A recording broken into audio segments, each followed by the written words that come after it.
Greetings, YouTube. Danny Staten here on the Daily Dan blog. You're looking at the Munsters #1 from 1997. It's a special edition put out at Comic-Con. That means it's one of like 2,000 made. That makes this a very rare and very cool book. That's right, YouTube, the Munsters. It's a very cool and rare book. I picked it up for this really cool cover. I did not pick it up for the insides, as you will see shortly. But YouTube, take a look at that fold-out cover. Isn't that awesome? I hate the part that only half of it's going to be able to be seen on the wall, and this part will not be on the wall. But I guess that makes it okay because it's the Munsters. It's rare. It's the #1. It's from 1997. It's in absolutely mint condition. By the way, this is the second video I put up about the Munsters. I put up one earlier today. Had the intro, the really cool beginning of the TV show and some of the music from it.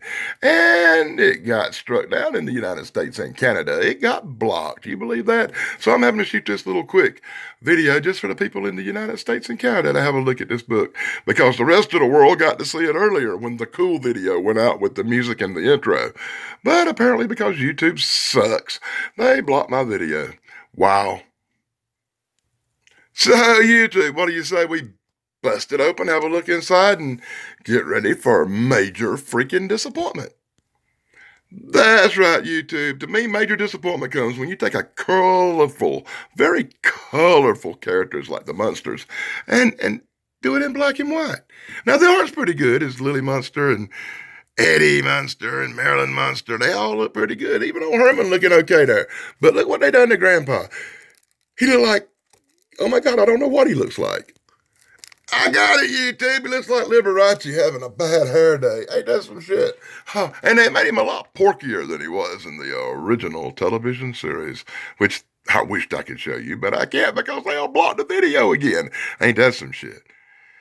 And it starts off with the Munsters having one of their usual days, and oh my God, they're going to Comic-Con. Wow, YouTube, modern day story with cell phones and all. The modern day Munsters. Not the old ones from the 1960s that I was really hoping for. But it starts off with these full panels of the Munsters going to Comic-Con. Look, they fit right in because they're already in their costumes. So that's cool, huh? Wow, YouTube, I would take time to try to tell you the story of what's going on, but there's really not one. You're going to get about 8 pages of the Munsters. They get a call. They go to Comic-Con. They don't really do much because they're already in costume and they fit in. And Liberace here is one scary-ass looking vampire to look nothing like the Munsters from the TV show, though, does he? Everybody else, they look okay. So, YouTube, the Munsters head on off to Comic-Con and have a little nothing adventure. Get confused for nothing. Nothing happens. It's boring. This is the Munsters at Comic-Con. Full panel right here, brought to you by the Daily Dan blog. Have a good look at that because it really is depressing.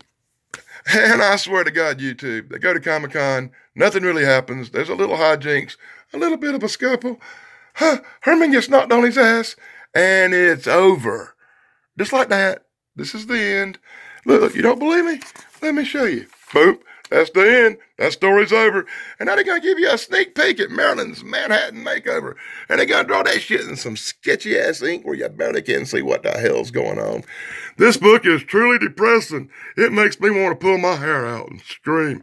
They take a really colorful thing like the Munsters and turn it into this dismal freaking nightmare with talking freaking frogs trying to give some bitch a makeover. This is really making me start to want to spaz out with this Liberace looking motherfucker right here. Wow, Dave, I'm sorry. This is the good stuff. It's the Munsters. I shouldn't be wanting to scream. Yes, YouTube, the dismal dumbasses that did this comic book, I feel sorry for them. They took a great characters like the Munsters and turned it into this lightly drawn, inky art finasco of bullshit that really makes me just hate it. But like I said, it's the Munsters and it's the good stuff. You gotta forgive a little bad drawing. I'm gonna see if I can find a Munsters comic book from back in the 60s when people actually knew how to draw a comic book.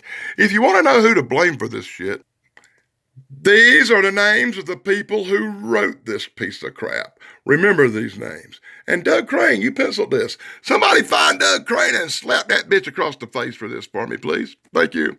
Okay, YouTube, Squeaky the Talking Frog here, and his dismal friends are going to give Marilyn a little makeover in the sketchiest ink ever drawn. And I swear, I would follow along with these stories, but they're so crappy. Hey, dude made a pass at Marilyn. Wow. He don't know she's a monster, does he? She don't want nothing to do with him. Him- my- She threw the sucker out a window. Okay, there you go. Don't mess with Marilyn Monster deep down. She's a monster. And that's what you get for having a makeover and looking like this. Wow. It'd be nice if we could see it, that sketchy ass art they done in here. And YouTube, literally, that was the last page of this really, really short 10 or 12 page book. Got that really good Marilyn art at the end. That looks pretty cool. And you got these really cool pictures of the Munsters. I really like these cool pictures. This is probably the best thing you're going to see in this book is these pictures in the back cover. Look, she's playing a guitar and shit. Wow.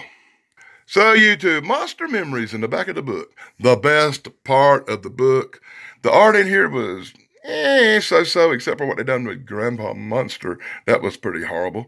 I really like the pictures in the back of the book. I'm going to let you put it in there close enough for y'all to pause it and read that bad boy. There you go, in case you want to read some Monster Memories from 1313 Mockingbird Lane. Well, okay, you'll be able to pause it and read it through if you want to. Full panels brought to you by the Daily Dan blog. Well, YouTube, that brings us to the back of the book. Check that out. We got another great picture of the monsters. The best, like I said, the cover, the back page, then this thing here at the end were probably the best things you're going to see in this comic book. You get that little Monster Memories thing going on here. I'm going to show the rest of it because it's really long. And you get some really good pictures, which is the best I can do because, like I said earlier, I had the intro to the show and I had all the cool music in it, and that video was taken down. Yes, taken down by YouTube. So that's my look at The Munsters, #1 from 1997, and I apologize for this book. It had the horrible art in it. It really wasn't great on the inside. Like I said, I bought it for that really cool cover, and I bought it because it's the good stuff month, and I want to do the good stuff. I had no idea the interior was black and white and dismal till after I opened it up. But it's the Munsters, and it's what my friend Dave would call the good stuff. I hope you enjoyed this more than I did. Thanks for joining me. This is Danny Staten saying like, subscribe, and ring the bell for the Danny Dan blog. Thank you, and blog over.